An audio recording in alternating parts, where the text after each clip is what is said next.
The floor is yours. Good evening, everyone. Bienvenidos. Welcome to the opening event of the Spring 2021 Alvarez Seminar Series.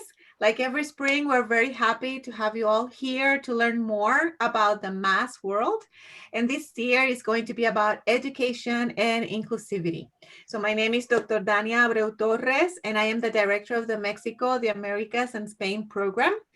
Before we go to our event, I just wanted to say thank you to the Alvarez family for their constant support to our program, to our faculty and institutional allies for sharing our events, and to our students for always paying attention and participate, even if it means one more online engagement. I also want to say a special thank you to Dr. Rocio Delgado, who's the organizer for this year's seminar, and to Elseque Membreno Centeno, our Mass Program Associate, whom is always keeping us on our toes by following up on all things logistics.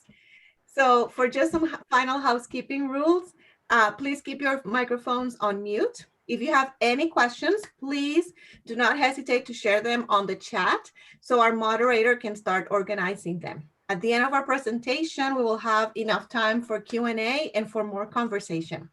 So thank you all again. Y sin más, I present to you Dr. Rocio Delgado, whom will present an introduction to our seminar programming. Dr. Delgado. Thank you, Dr. Abreu Torres. Buenas tardes a todos. My name is Rocio Delgado, and I am an associate professor of education at Trinity University. This year, I am celebrating my mis quinceañera here at Trinity. And you know what? There couldn't be a more appropriate topic for this seminar than educación, right? Education. We know that in COVID times, education, it's always important, but you know, we've seen so many amazing teachers step up and do so much for our students, you know, whether they're meeting with them face to face or, you know, remotely. We talk about the roomers and the Zoomers, right? But anyway, I'm just thrilled, you know, to have the opportunity to share more about education with our audience, and in particular, education about Latinx students. How do we work with our Latinx students? We know that una buena educación is always needed. And many times, you know, we talk about, oh, someone not being educated, well-educated. Educación takes on a whole different meaning when we talk about working with Latinx students. And when we look at demographics, we know that majority of our students are students of color. But when we look at the teaching force, majority of our teachers are white middle-class individuals who may not necessarily understand the many strengths that our Latino students bring. So that's another reason why I'm so happy we're having this conversation that needs to be had every day, right? How to better serve our Latinx students and how to build on the many strengths that they bring. And I would like to, I'm not going to introduce our speaker, I'm going to introduce our moderator for today's session, because I am very proud of Maria Fernanda Arteaga, who is an education minor. And hopefully MAT is in her future, right, Maria? So thank you for being with us today. Thank you for all that you do. And I'll pass it on to you to introduce our speaker. Hello, everyone. It is my pleasure to introduce Luis Urrieta, Jr., who is the Susan B. and John L. Adams Professor at Cultural Studies at the University of Texas at Austin, as well as the author of Working from Within, Chicano and Chicano, Activists, Educators, in Whitestream Schools, and co-editor of Cultural Constructions of Identity, Meta-ethnography, and Theory. He's affiliated with the Center for Mexican American Studies, the Lozano Long Benson Institute of Latin American Studies, and the Native American Indigenous Studies program. Dr. Urrieta's research interests include identities and agency as social and cultural practices, movements related to education, and learning in family and community contexts. Dr. Urrieta is the author of the award-winning Working from Within, Chicano and Chicana, Activists, Educators in Whitestream Schools, with the University of Arizona Press, and co-editor of Cultural Constructions of Identity, Meta-ethnography, and Theory with the Oxford University Press. So I would let Dr. Urrieta talk a little bit more about himself and get us started. Okay, before I share my screen, I want to say that I'm very happy to be here with all of you. And I'm honored to have been invited to give this talk. And I want to thank Professor Rocio Delgado, Professor Dania Abreu Torres, Elseque Zambrano, who communicated with me over months and was very understanding with me the last couple of weeks, given the storm that we had and all of the hardships that I think a lot of us went through due to the power outages. And I also want to thank Maria Fernanda Arteaga for introducing me and for moderating the conversation later on. So the title of my talk today, and I'm going to share my screen now, is Indigenous Latinos, Disruptions, Challenges, and Enrichment to Educación. And I want to start by doing a land acknowledgement. I would like to acknowledge that we are meeting on the indigenous lands of Turtle Island, the ancestral name for what now is called North America. Moreover, I would like to acknowledge the Alabama Cushara, Caddo, Carrizo, Come Crudo, Coahuiltecan, Comanche, Kickapoo, Lipan Apache, Isleta del Sur, and Tonkawa, and all the American Indian and indigenous peoples and communities who have been or have become part of these lands and territories in Texas. Land engagements and/or commitments are an important recognition of the ongoing and cumulative challenges faced by indigenous peoples in Texas and globally. And I think it's especially significant to acknowledge the Native people of Texas, because usually we don't have significant conversations about the indigenous communities of Texas overall. So I think it's an important recognition. I would also like to honor our ancestors, your ancestors and my ancestors, for their survivance, because without their survivance, we would not be here today enjoying this talk.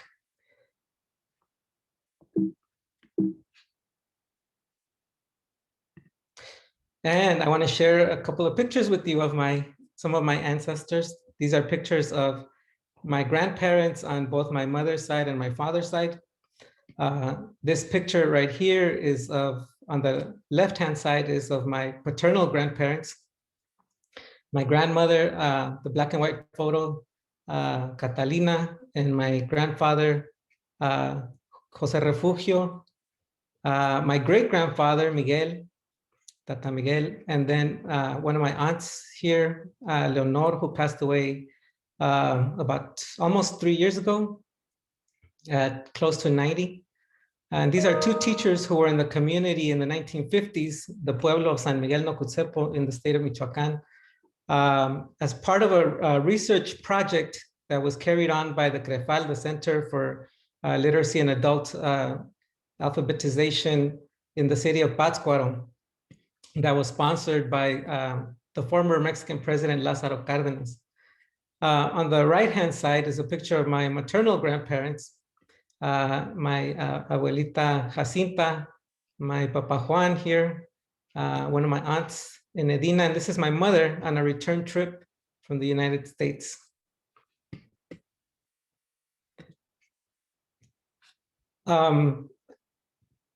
In addition to recognizing my ancestors, I want to raise some points based on Chamamanda Adichie's TED Talk, The Danger of a Single Story. Some of you may be familiar with it. It became very popular. She's a Nigerian literary writer. And these are some of my favorite quotes from her talk that I think are important for today's talk. She says in one segment, show a people as one thing, as only one thing, and that is what they become. Single story flattens my experience. Single stories create stereotypes. They make one story the only story. A single story robs people of their dignity. A single story makes equal humanity difficult. Towards the end, she associates stories with power, especially when they become the definitive story, and when that definitive story is imposed on others as the only story about them. She says that stories can dispossess and empower, and that stories can break, but also repair. So this inspired me to, as I was thinking about this talk, to think about what have been the single stories about Mexicans in the United States. And in relation to institutional racism and Mexicans in the US, I don't know what I did there. Mexicans and subsequently Latinxs were historically viewed through a racialized lens, right? Which collectivized an experience that facilitated manifest destiny, where Mexicans were constructed as, in the words of President Polk, pseudo-savage people, right? Unworthy of occupying the land.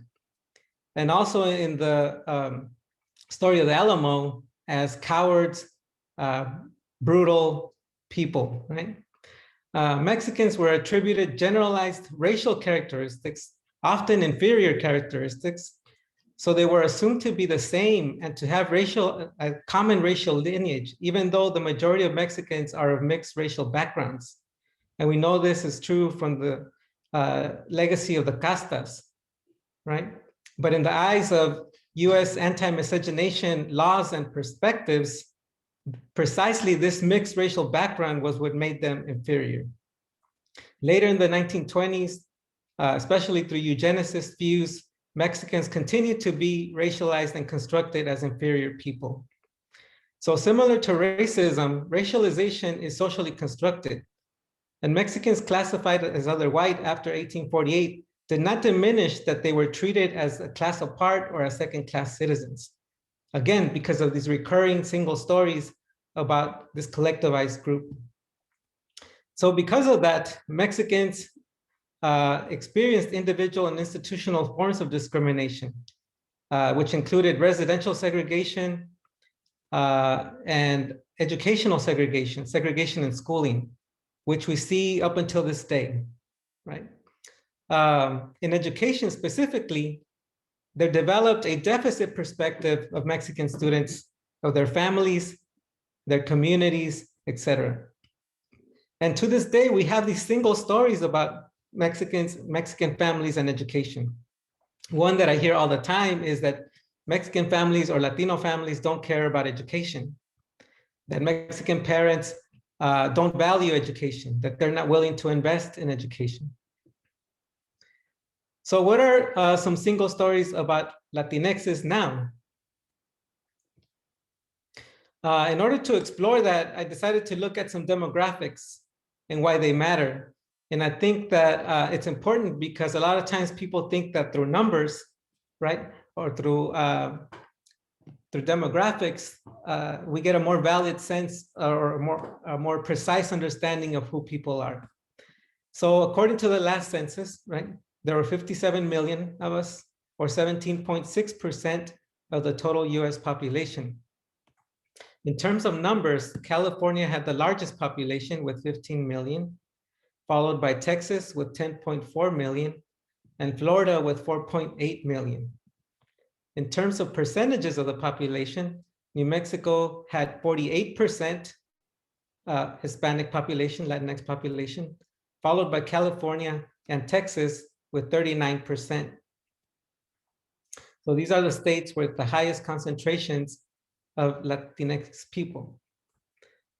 17.9 million, or approximately 1/3, are 18 years or younger.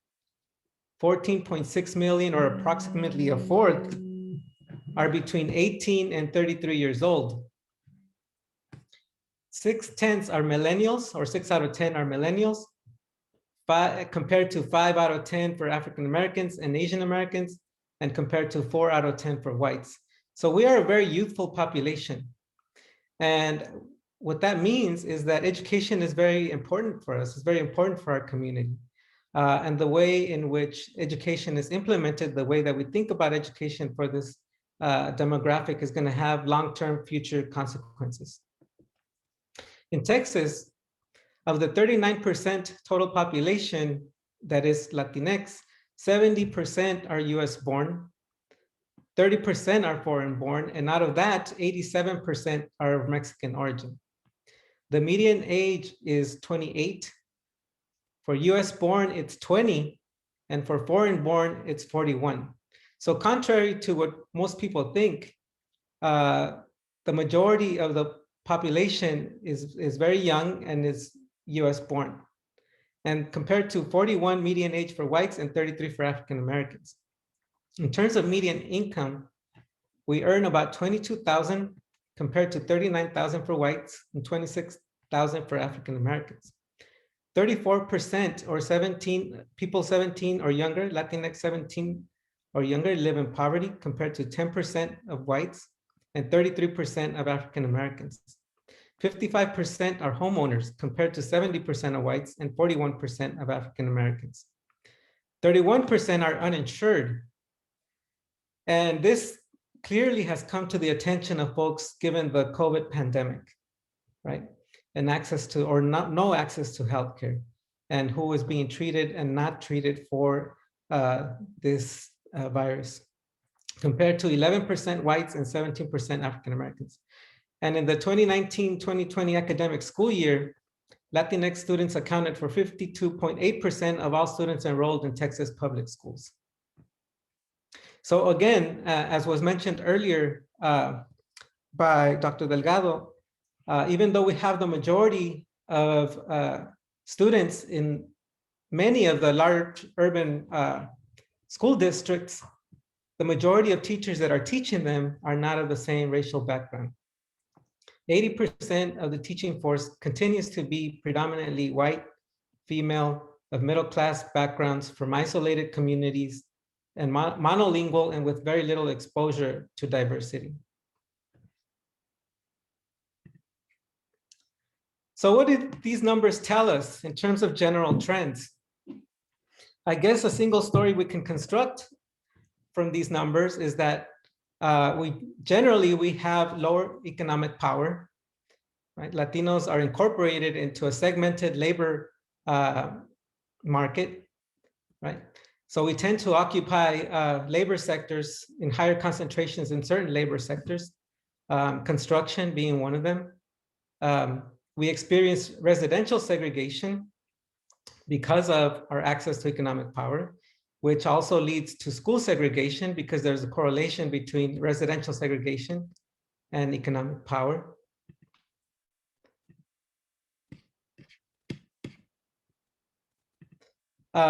Is there, let me check, there was a couple of comments in the, I cannot hear the speaker.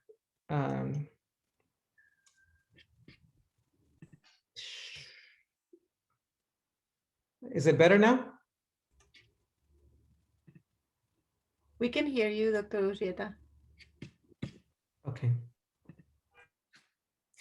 So there's a correlation between residential segregation and school segregation, right? A lack generalized access to healthcare, again, which the pandemic completely highlighted, and criminalization in our community due to police force, which was also highlighted by the second pandemic, which was brought to the fore with the George Floyd murder. We are a young population with a future projected majority. So what are the implications for the future if we don't invest in our youth? What are the implications for the future if we do not address the educational needs of this population? So the question goes back to, well, who are part of this population, right? Who are Hispanics? Who are Latinx, right? We have these numbers, right? We have certain single stories about them. We tend to debunk those stories, but who is part of this demographic? What constitutes this demographic? And I chose some pictures generally here. Obviously, these are very different, right? But one could say that these are all part of the same community, right? Even though they have very different experiences. What these images highlight for me, right, is a tremendous diversity. Not just a racial diversity, but diversity in economic power, diversity in terms of access, diversity in terms of migration experiences, et cetera, right? And in terms of who could escape the cold and where they chose to take refuge, right? Ted Cruz fled to Cancun. other people huddled with their neighbors around bonfires. So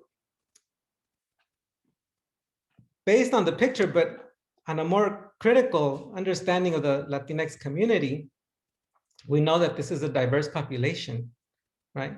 It's diverse in a lot of different ways because it includes people that are recent arrivals, right? New immigrants that are just now coming to the United States, to multi-generations of Latinos that have been, or Latinx that have been in the US. Some could trace their lineage even to before the US existed. From monolingual speakers to multilingual speakers, and not just of English and Spanish, but of a variety of other languages, including indigenous languages, of various socioeconomic backgrounds, as we saw from that, just from those images, multicultural, right, from a variety of cultural backgrounds, multiracial, and also from a variety of regional differences, depending on where these communities are located and how they're taking shape. Having been born and raised in Southern California, in Los Angeles specifically, having lived in Northern California for a little while, in Colorado, in New Mexico for 1 year, here in Texas for 15 years, in North Carolina for about 3 years. The regional variety, even within this community, shapes the community in significant ways. So a lot of it goes beyond even the identifications, right? A lot of times people want to talk about just the identifications and what are the accepted terms and what do they mean. But some of these differences are beyond even identifications. So in terms of the talk today and Indigenous Latinos, Latinx, I subtitled the talk Disruptions, Challenges, and Enrichment. Disruptions, because I think Indigenous Latinos and the heightened attention to Indigenous Latinos, Latinx, in some ways disrupts some of the stories about Mexicans and about Latinx people. Not just the traditional stories, right? The Whitestream stories about deficit and inferiority, but also the new narratives about how to address the needs of this demographic, right? Because these populations have unique needs, right? They have unique experiences and different reasons often for why they are migrating. So these disruptions, if you want to call them that, also present challenges, right? How do you move equity agendas forward in education? How do you think about equity in general for the Latinx community in general, when you take into account and incorporate some of these challenges?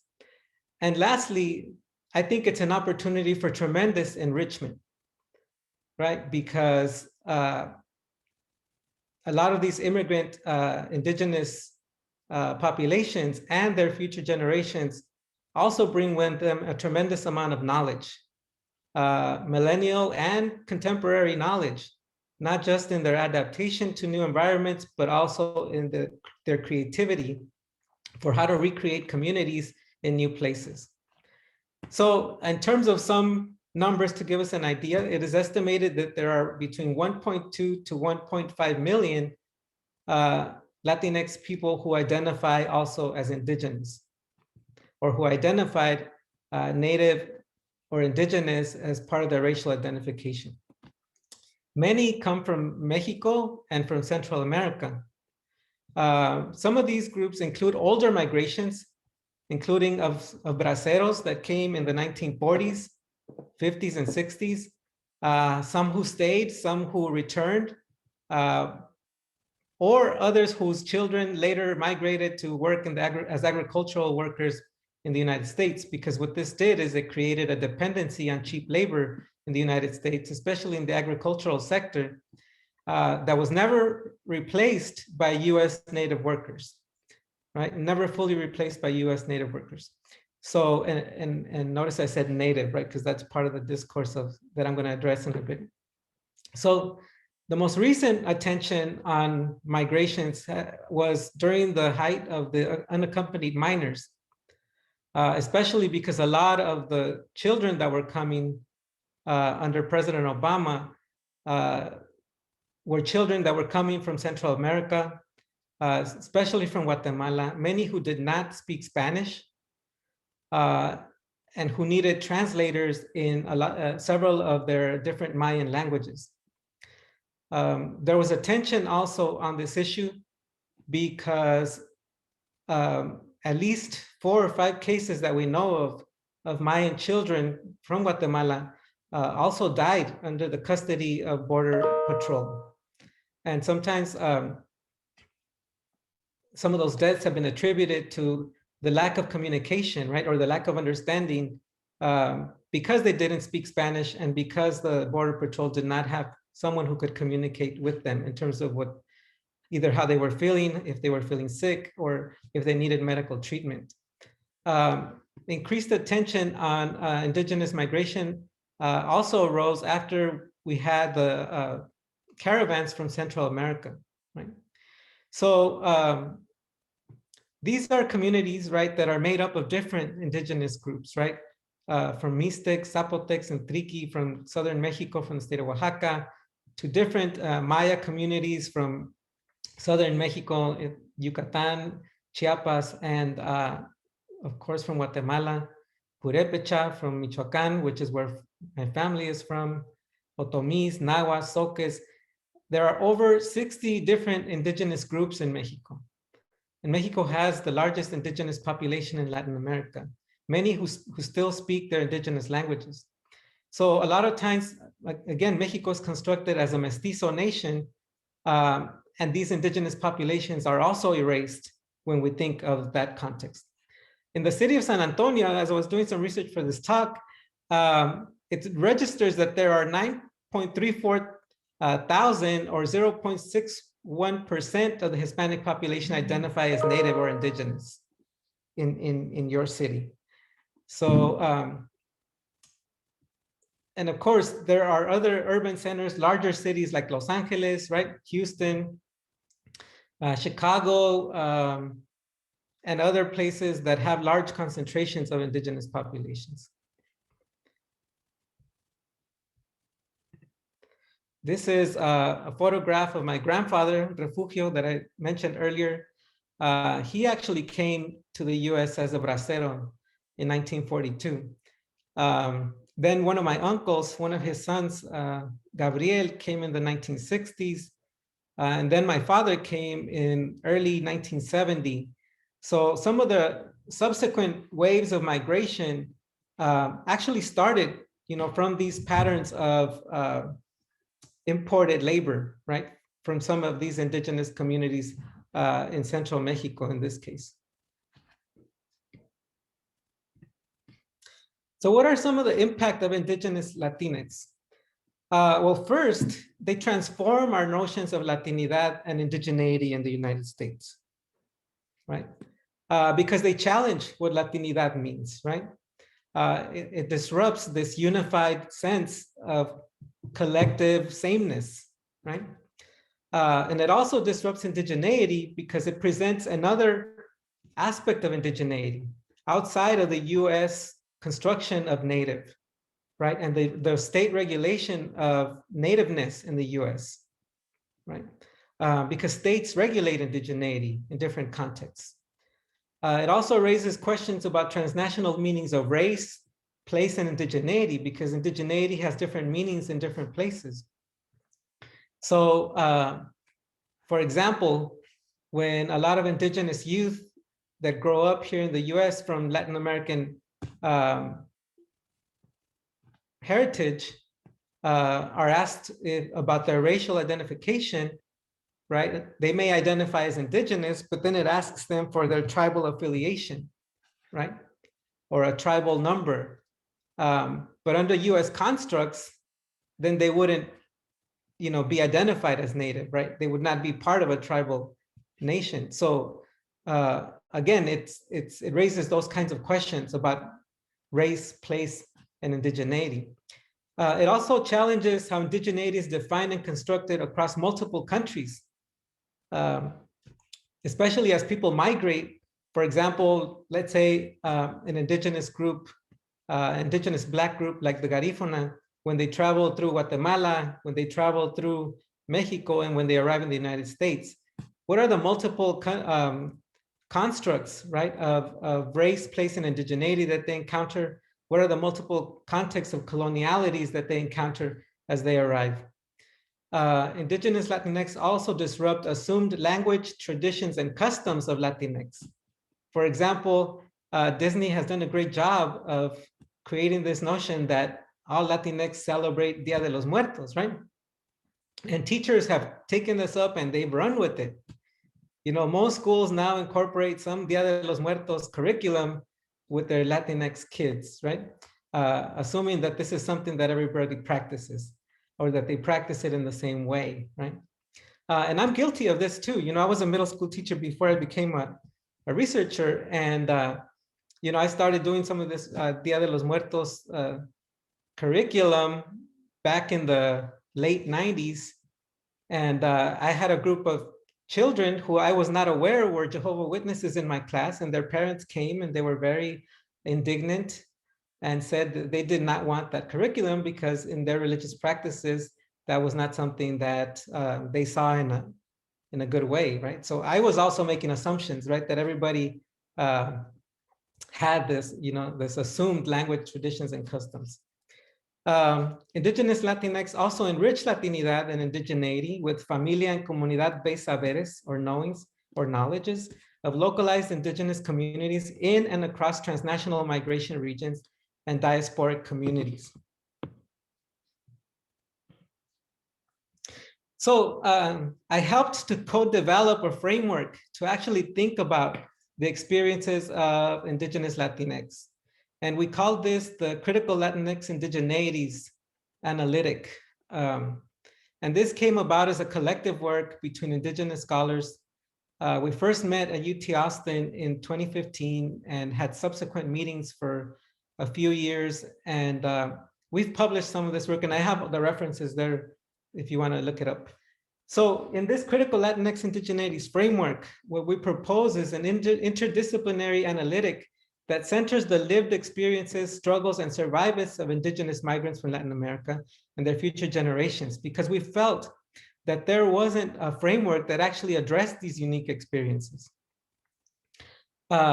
We thought of it as an intervention at the intersection of Native American and Indigenous studies, Latin American studies, and Latino, Latinx studies to explore the intersectional nuance of Indigenous Latinx experiences, not just in the process of migration, but also in the receiving context, of intergroup oppression, because we recognize that there is anti-Indian, anti-Indio oppression and hatred within the Latinx community. That is a legacy of colonialism, and also enduring multiple colonialities of power, right? And we say multiple colonialities of power because we recognize that the US is a settler colonial state. So the colonial formations of Latin America may not necessarily be the same of the United States, but some of those colonial relations of power and constructions of race and indigeneity migrate with people and then are reconstructed in the new place, and then become also engulfed by the colonial structures of settler colonialism within the context of the United States. And that's what creates these multiple colonialities, or contexts of multiple colonial intersections. Right? Critical Latinx Indigeneities critiques indigenismo, mestizaje, and Latinidad, and sees them as related and informed by each other.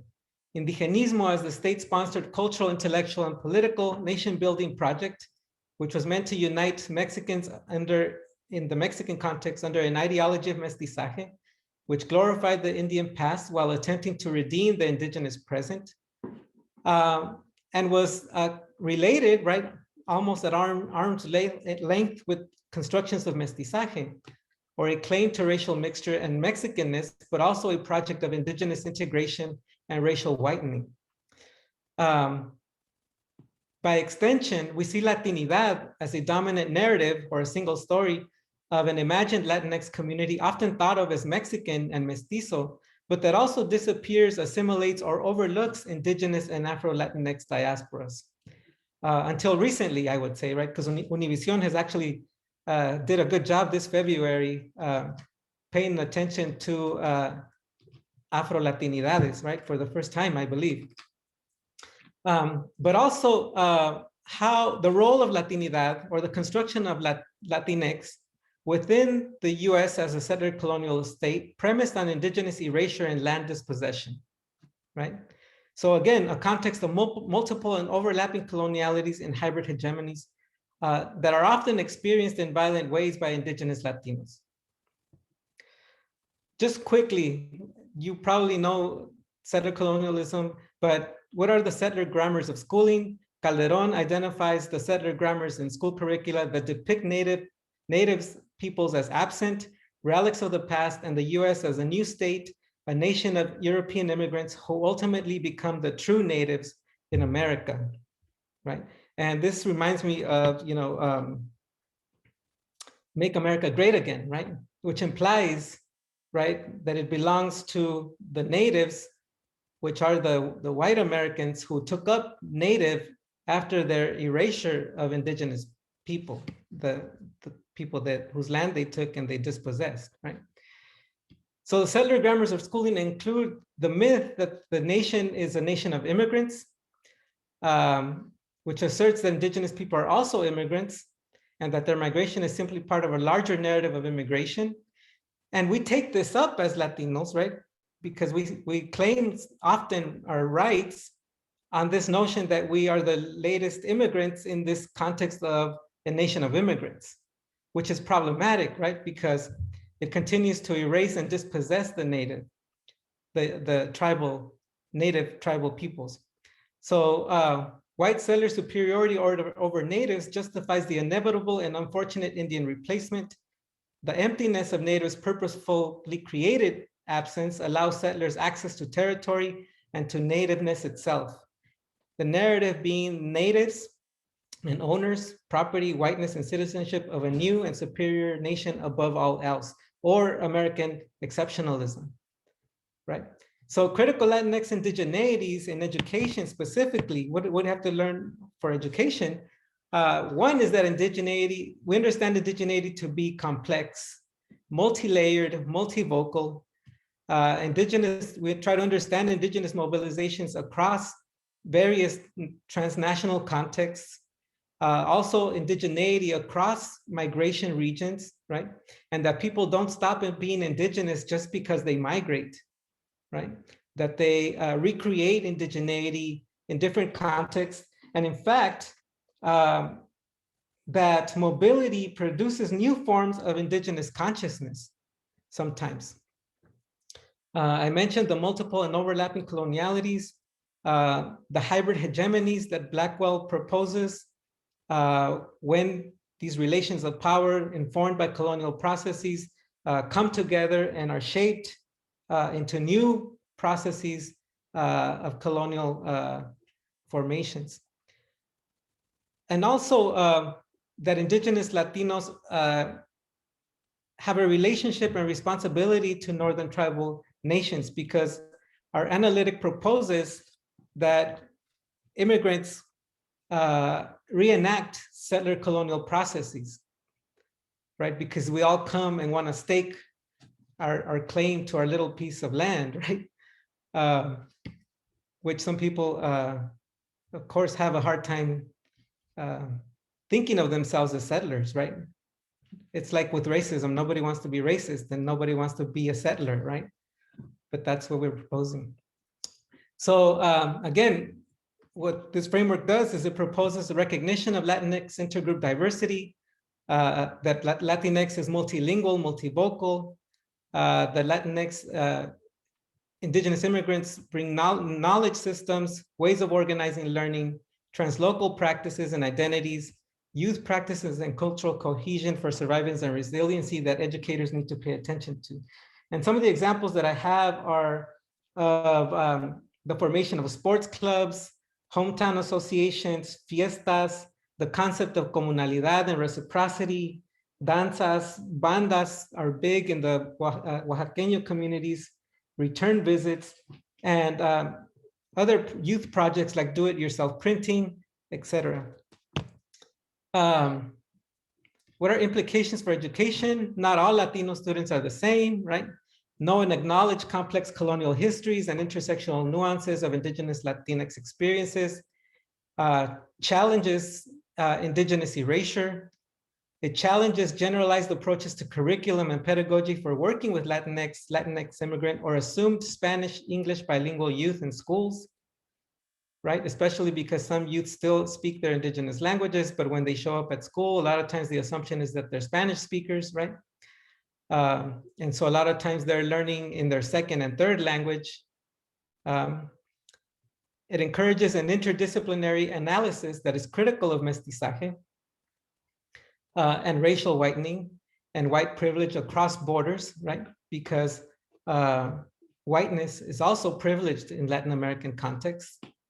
It makes room for various forms of resistance, including Indigenous resistance to anti-Indian oppression, and it incorporates Indigenous ways of knowing, being, and doing. And sorry, I'm rushing a little bit because I know I'm running out of time. So here are just some examples, right? This concept of doing by belonging. Doing belonging, that in a lot of Indigenous communities, being part of is not just an honorific title or a relationship, right? You do the work of belonging. And so a lot of learning by doing. And this is a picture of one of my good friends, Flori, who's Piche Maya here in this picture. And they are part of a youth community called La Comunidad Ishim, with Ishim in a lot of Mayan languages means corn. And they do do-it-yourself printing. For example, in this coloring book that they co-authored together as a group called The Colors of Guatemala, which shows the experience of a young gender-neutral child trying to know more about their Mayan history in the context of, being largely in a predominantly sort of Mexican context, teasing through memories of conflict and violence in Central America, which is a big part of why so many people are leaving those areas, not just because of the civil wars, but currently the global extractivist capitalism that is displacing communities through extractivist projects. And then last, this is my last slide, I promise. CLI implications for educational equity. And this is work that I did with Calderon as well.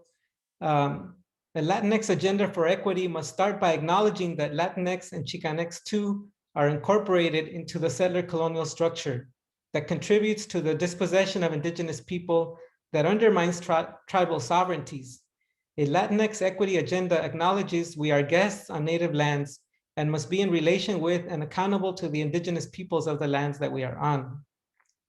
And second, relationality invested in the liberation of all demands that we understand the complexities of oppression based on the differing racial colonial projects at play in what some believe to be uniform communities. So again, going back to this idea of disruptions, challenges, and enrichment of educación, and addressing the theme of the seminar, I would say we need to disrupt educación, right? This assumption that we all share the same experience and the same common knowledge as Latinx. We need to challenge it in unique ways that will fortify it and will account for the diversity of experiences, and we need to enrich it, right? So that it doesn't become a flattened experience and so that it doesn't become a single story. And I'll stop there.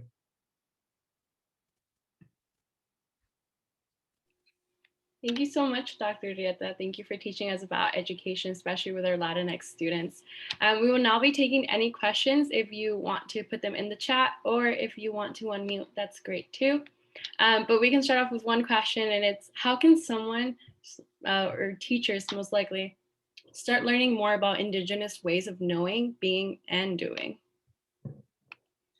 Well, I would say that there's considerable literature, and it's literature from the 90s already, and from some from the mid 2000s on funds of knowledge, which has to do with the knowledge bases of families and communities and how that knowledge is shared, how teachers can access that knowledge, and also community cultural wealth, the concept of community cultural wealth by Tara Yoso, that I think is applicable to this work. And the way that teachers can access that is by being in relationship, right? Relationships are everything in a lot of Indigenous communities. So being in relationship with the students' families, with those communities, sharing with them and learning from them, allowing parents the space to come and share their knowledge with the classroom community, becoming co-collaborators in the construction of curricula that is culturally sustaining for their students, and engaging in the difficult work, right, of knowing more about those funds of knowledge and community cultural wealth. And I always tell my students, especially the pre-service teachers, it's easy to be a bad teacher, right? You can print out a packet of worksheets, right? Tell your students to work on a worksheet each day and then turn the packet into you on Fridays. And you don't have to do much, right? But to be a good teacher and to really address the needs of your students and to know your students well, it takes a lot of work, right? It takes being in the community, visiting the families, getting to know them in a personal way, and unearthing, right, those knowledge bases that can then be incorporated into the teaching environment.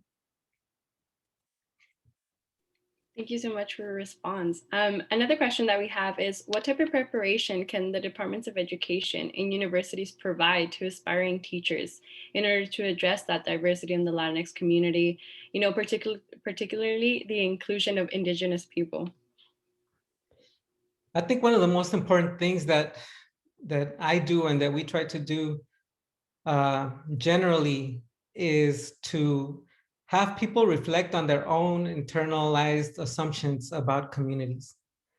When you have the majority of the teaching force from one particular demographic with one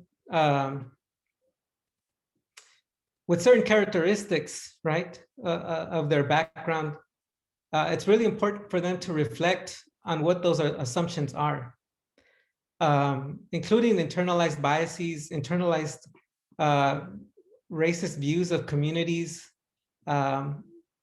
deficit views of communities, and to be critical of those assumptions, to reframe those assumptions, to guide their instruction on asset-based approaches, the assets of the communities, right?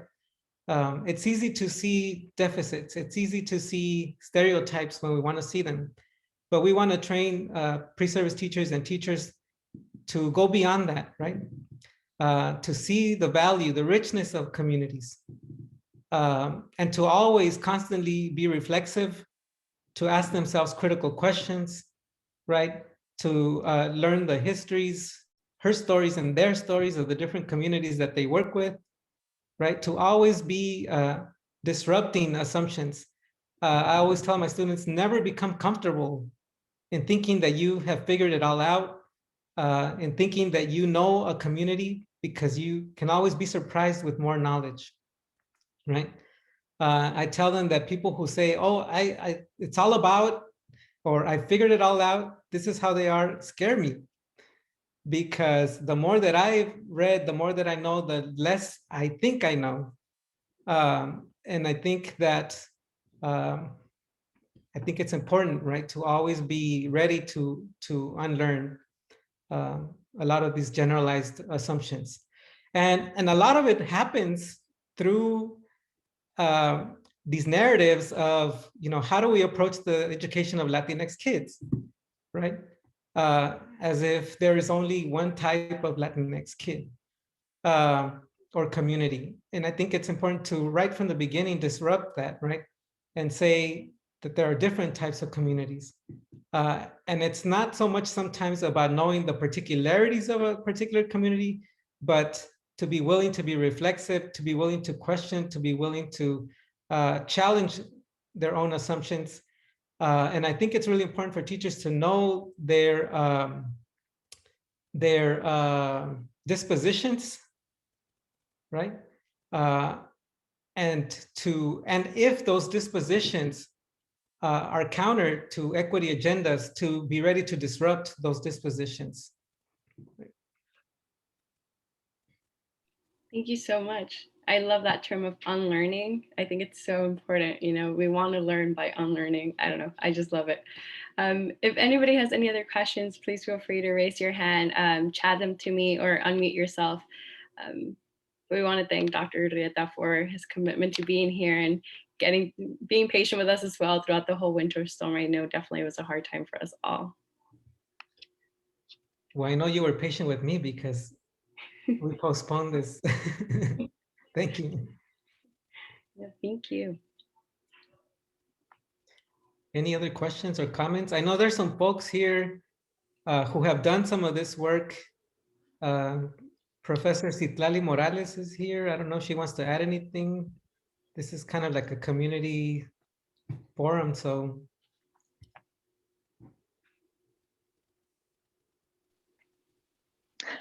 Hello, that's very generous of you. Thanks for the invitation.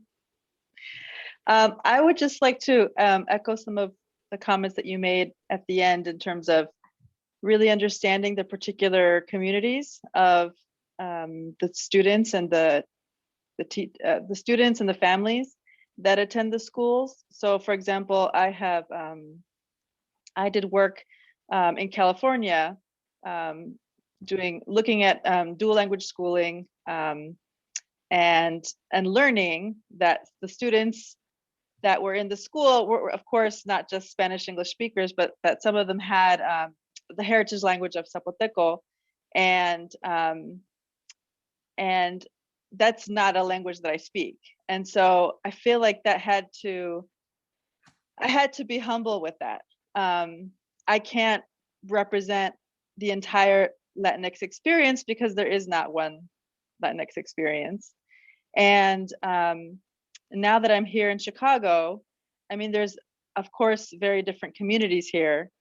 And so at the same time that I feel that I know that I am connected to being a Latina or an idea of Latinidad, at the same time, I think that it's important, like you just said, to consistently and continuously reflect on this diversity of experience. I think that we can't make assumptions about who the people are that we're serving, even as we might feel like very connected to these communities. And I believe it's really important to build community, embracing the diversity of the community, but also the most vulnerable within that diversity of community, right? So I think that's very important. And I say that even in relation to the term Latinx, because, you know, I was interviewed for an article on the term, and I highlighted, of course, the gender neutral aspects of it, the inclusivity, and I got all kinds of emails of people who must have read it and just telling me how wrong I am. But I believe it's like, even like with Black Lives Matter, right? When Black Lives Matter, everybody's life will matter, right? When Latinx includes, you know, all non-gender binary peoples, then everybody's gender experience will also be included. So I think that idea of building community within the diversity of that community, especially the most vulnerable within that community, is fundamental. Right? Yeah, thank you so much to both of you. Thank you for teaching us a little more about what we need to do in our community. Also, one of my former students is here, Jose del Real. Hey, Jose. Hola, profe. Great talk. It's nice seeing you, and it's always nice learning from you. And I'm teaching a class that I started teaching as your TA. So I'm now teaching in Chicago, and I'm learning from my students every day, and I'm very it's a nice feeling to be able to give back to students in this way now that I'm on this side of the experience. So gracias, profe. No, thank you. Thank you for coming. This is great. I love that we can be in community here. Any other questions or any other comments from anybody? Professors, students?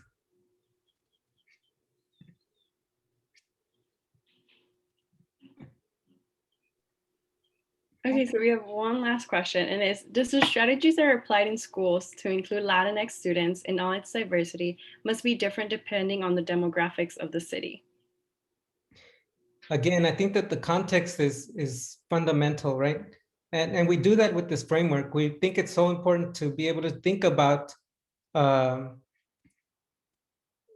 populations and communities at various scales, right?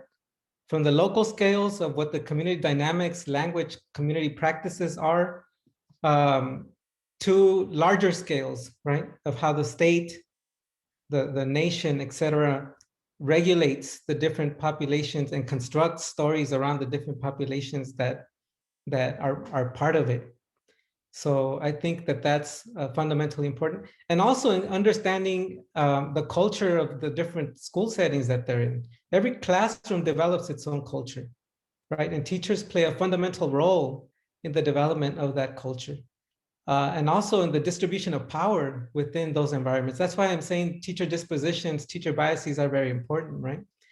Because if a teacher has certain biases towards certain types of students, or feels, or has, like, let's say, anti-Indian,